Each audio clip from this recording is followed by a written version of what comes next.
Welcome to the Invisible Wheelchair Podcast. I'm your host, Donald Grothoff, along with my wife, Gina. Our goal is to give voice to the hidden mind of obsessive-compulsive disorder, better known as OCD.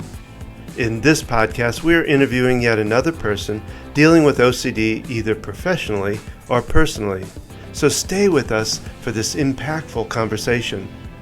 We would love to have your comments or to have you as a guest, or if you wish to tell your OCD or anxiety story, please visit us at invisiblewheelchair.com. So let's find out more about who we're interviewing today. It's a real joy for me to introduce you today to Bonnie Zucker. Bonnie Zucker is a licensed psychologist with a background and expertise in the treatment of anxiety disorders and OCD. She is the director of Bonnie Zucker and Associates, a group private practice in Rockville, Maryland. Using a cognitive behavioral therapy, CBT, approach, Dr. Zucker has helped hundreds of children, teens, and adults become anxiety-free by teaching them coping skills, methods for challenging their faulty thinking, and how to systematically face their fears. She is the author of several books, including Anxiety-Free Kids, Take Control of OCD, Parenting Kids with OCD, and A Perfectionist Guide to Not Being Perfect, which is coming out this February. Now, before we get to that interview, let's hear a word about our sponsor. Today's podcast is sponsored by Q Sciences. Don and I discovered that the supplements we were taking and giving to our children were not being absorbed properly. I was very excited when I found Q Sciences. I was impressed with the quality of the products and that they provide maximum absorption. They have a variety of products, including a Q Max product, which is a combination of 3 products, including vitamins, minerals, and a probiotic. They also have hemp oil, a vitamin B12 spray, a sleep spray, and kids products. I've really seen a difference in how these products are improving how I feel, improving my mental health, and I'm happy with the quality of these products and how they're helping our whole family. If you'd like to learn more, simply go to qsciences.focusedhealthyfamily.com. That's the letter Q, sciences.focusedhealthyfamily.com, or visit invisiblewheelchair.com and find out more information there. and stop throwing your money away on supplements that don't work and use a quality product like Q Sciences. And now, on to the podcast.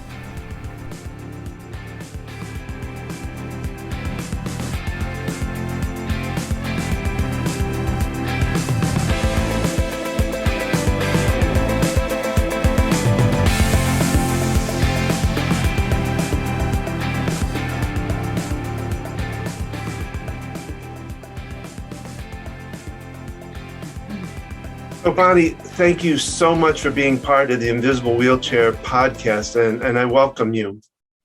Thank you so much. I'm really honored to be here.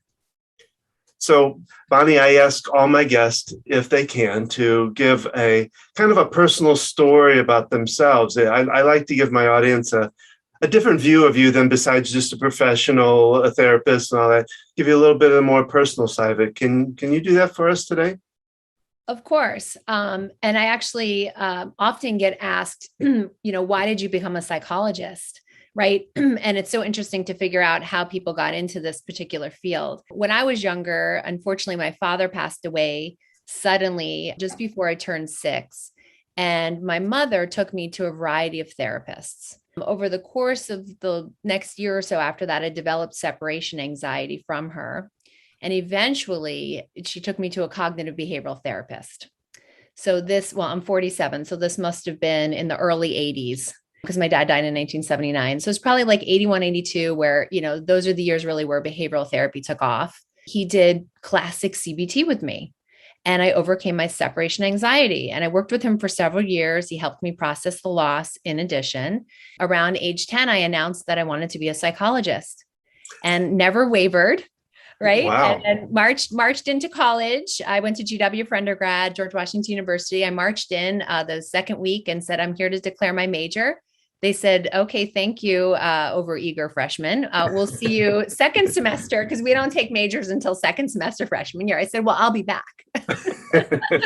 And so I've really honestly been so grateful that this is how my life has worked out, where I discovered my passion and really was able to follow it through. And I'm grateful every day for my clients who trust me, who partner with me in facing their anxiety. And what happened was in graduate school, I gravitated toward anytime you could pick a topic for a paper, I would do it on OCD. I just was fascinated by it. And then when I was in my pre-doctoral internship, I had this woman I worked with who had debilitating panic attacks, and I was able to treat her. And she made me a blanket. And she came back to the hospital with this blanket, which I still have. And I was like, oh my gosh, I changed her life. People with anxiety, and of course, OCD now not a diagnosable anxiety disorder, but in its own category, as we know, is often filled with anxiety. Relieving that and giving someone freedom just became my path. So I'm very narrowly focused actually on treating anxiety and OCD, and arguably OCD maintains still my favorite to work with. So there's my story. Oh, it's a great story. And I was waiting for you to say that you had said at age 10, you kind of came out and told everybody about it. And I thought you were walking into college at age 10, you're so advanced and everything, but thank you.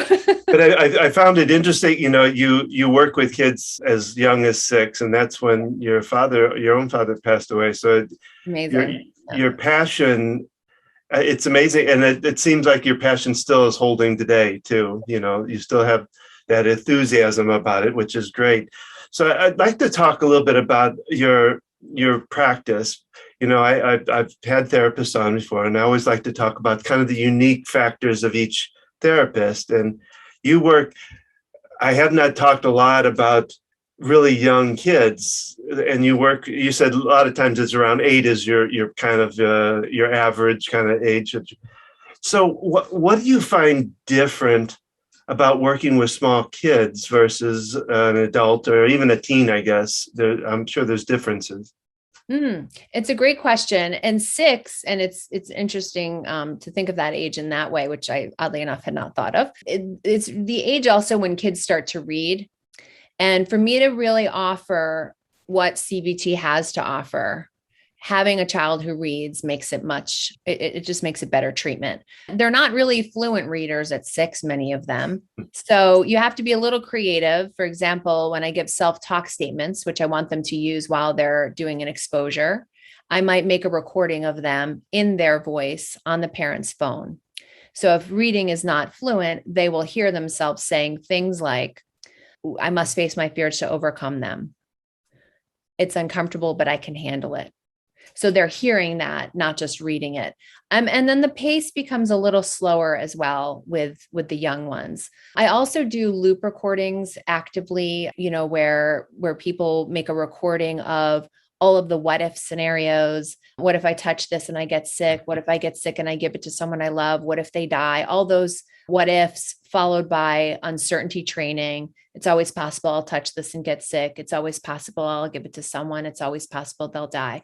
So those recordings, I simplify them for 6 and 7-year-olds, and I don't use them as my first primary go-to. I really focus more on the behavior change for that age group. And if I'm still brushing up against a lot of cognitions that are in the way, I will then make a loop recording with them, but it will be simplified and shorter just because I want to match their cognitive abilities. Whereas with a teenager, I'm happy to give them a 20-minute assignment every day of listening to a loop recording where they desensitize to those thoughts. And those thoughts go from alarming to boring, which is what our brain is designed to do with information that gets repeated, where we get the habituation to occur. And with the kids that are 6 and 7, I really go right into doing the ladder work. I actually construct it on poster board with smelly markers, Mr. Smelly markers. We make a ladder with rungs of the ladder of the behaviors they're avoiding because of OCD. And then we start out with the easiest and move up to the hardest. And then we use stickers. And for the kids who can't really read, I do make those ladders in pictures. So I might put something like, hands and a sandwich or something, and with like a line across the hands, meaning don't wash your hands and just eat the sandwich. So it just involves a little bit of a slower pace and a little more creativity to make sure that the lessons I want them to receive are being integrated and that they can understand them. And so they step through the ladder. When they complete one rung of it, do you somehow cross it out, or what do you do? Yes. So we actually have the option of 2 stars. So we put a star sticker on the left side of the ladder once they've done the step once. And the key with exposure is repetition, frequency, and prolonged. So you have to repeat that step over and over. Ideally, we're doing it frequently, meaning every day if possible. And then we're staying in the situation for a prolonged period of time. So if there's a child who's avoiding, a certain food because they're worried, I have kids as young as 6, 7 who avoid milk because they heard about an expiration date. And what if you drink it and you get sick? So taking a small sip is not prolonged. Drinking an entire glass of milk over a 30-minute period is prolonged. So once they practice repetition, frequency, and prolong that step, they usually get to the point where it's easy, it's part of their normal behavior. And then we give that second star on the right side of the ladder. So a completed ladder might have 10 steps and 20 stars. And it's a fantastic way of them having a tangible evidence that they are making progress. And I explained, don't worry about the items on the top of the ladder. We're only focusing on the first rung, which they've identified is something that would trigger maybe a 2 or a 3 on a scale from 0, meaning no anxiety, and 10, meaning this is the scariest thing ever. The anxiety that you'll experience between each step is about the same. So once you get to that 8th step on the ladder, it's just as scary as the first one was, because you've now built up all of this, resilience and ability to face fears.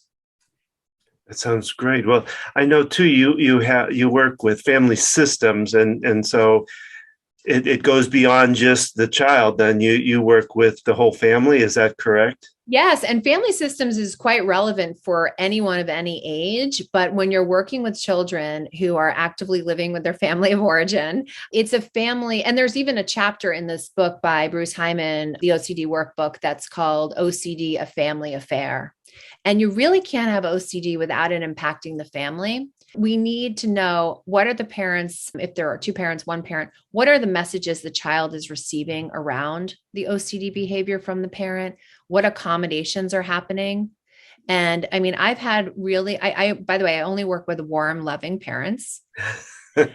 Okay. Where do you find them at? Yeah, they're all, I know, right? Well, they come to me and their child has OCD and, let's say it's contamination type and they don't think that the plates are clean enough, the silverware is not clean enough. And then lo and behold, the parents in their loving way want to ease the stress and anxiety and purchase paper plates and paper cups and disposable utensils.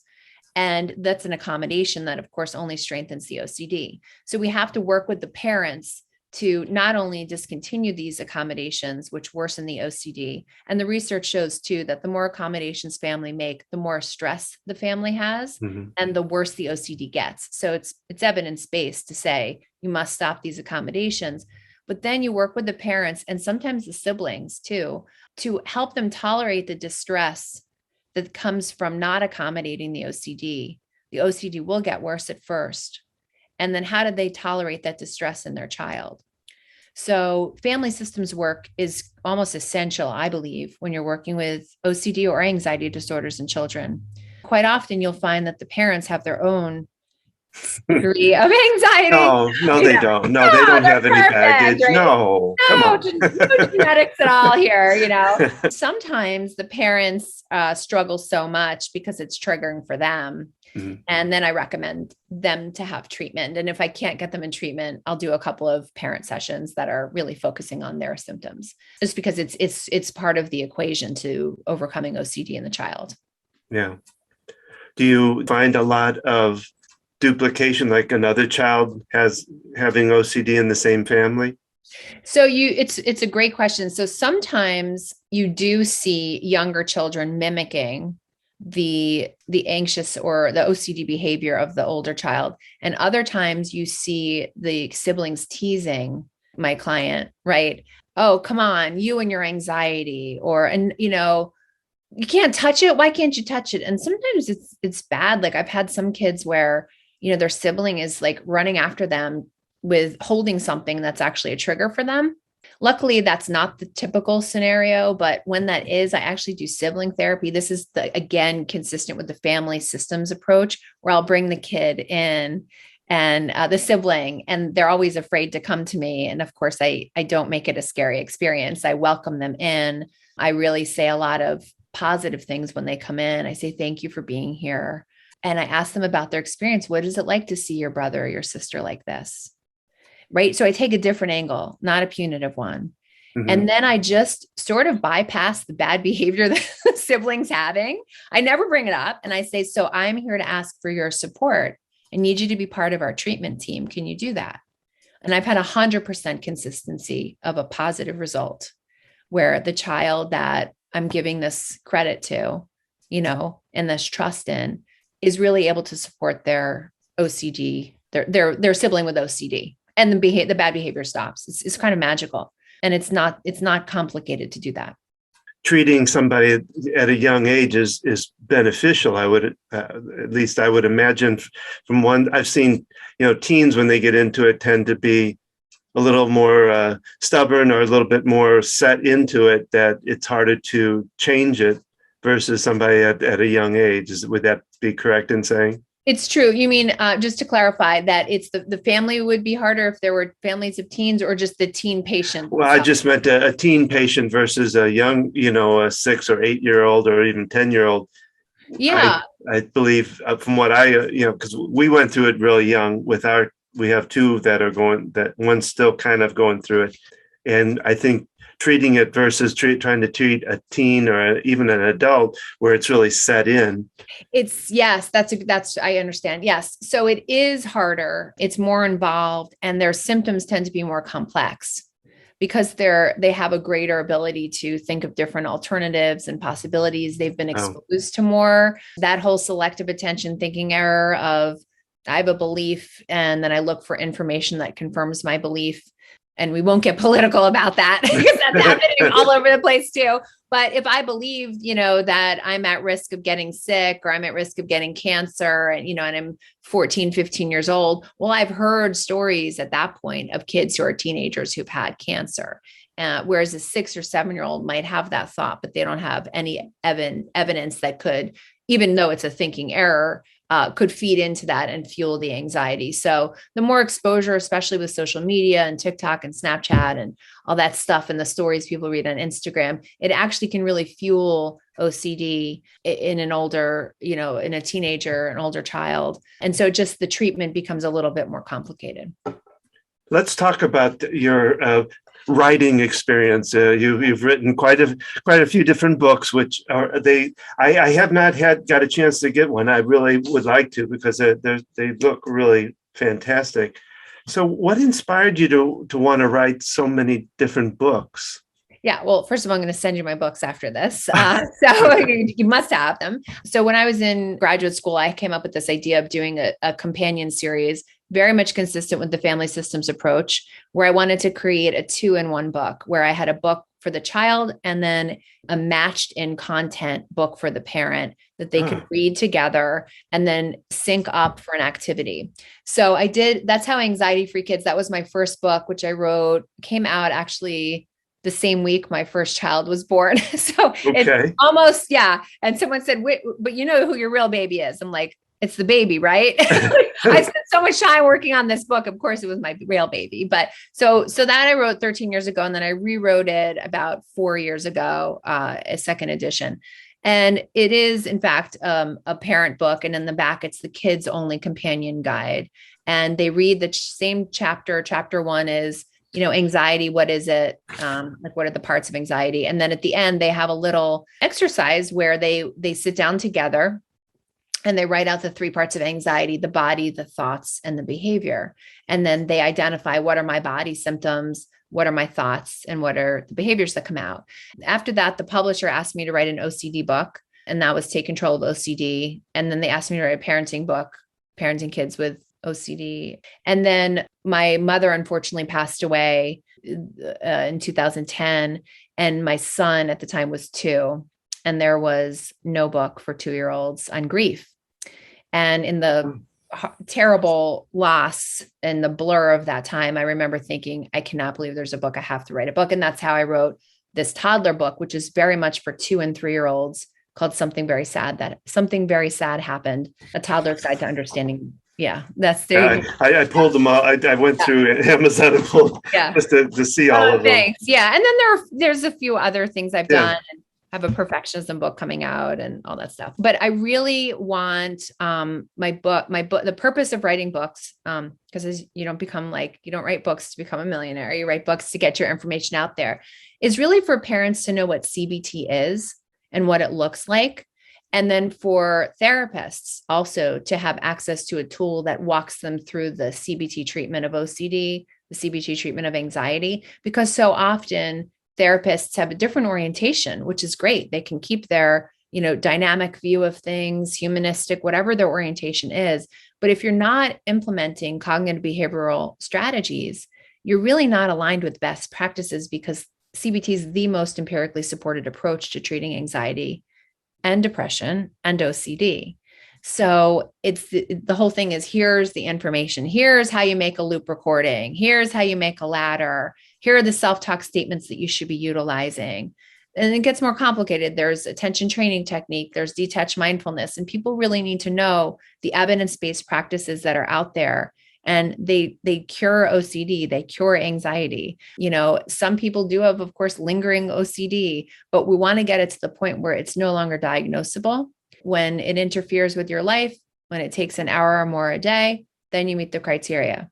If you can get it where it's a fleeting thought and I do nothing in response to it, I consider that a treatment success. Yeah, well, you used the word cure. I tend to use the word managed. I should use your language more, probably. I should probably under promise, over deliver, maybe, But. Yeah, well, I just, because I see it, like, even in my oldest daughter, there's still, I call her quirks, still some quirkiness to it, and she still has to deal with some, a little bit of depression and things like that, but she's found it is manageable. She still lives her life now where she wasn't before, Thank goodness. So, and that's the goal, right? Live your life and don't let it be an interference, as much as you can. Manage is a very good word. I'll put a link to the different books up on the website too, so that people can get to them. So they look wonderful. Thank you. I ask this of all my guests is about advice, and for you, I'd especially like to hear. Do you give advice to small kids, and what does it sound like, and what is it shaped like for small kids? It's a great question. So I do give advice, and it's mostly around, you need to know that you will get through this, that if other people have done it, so can you. We're going to take it step by step.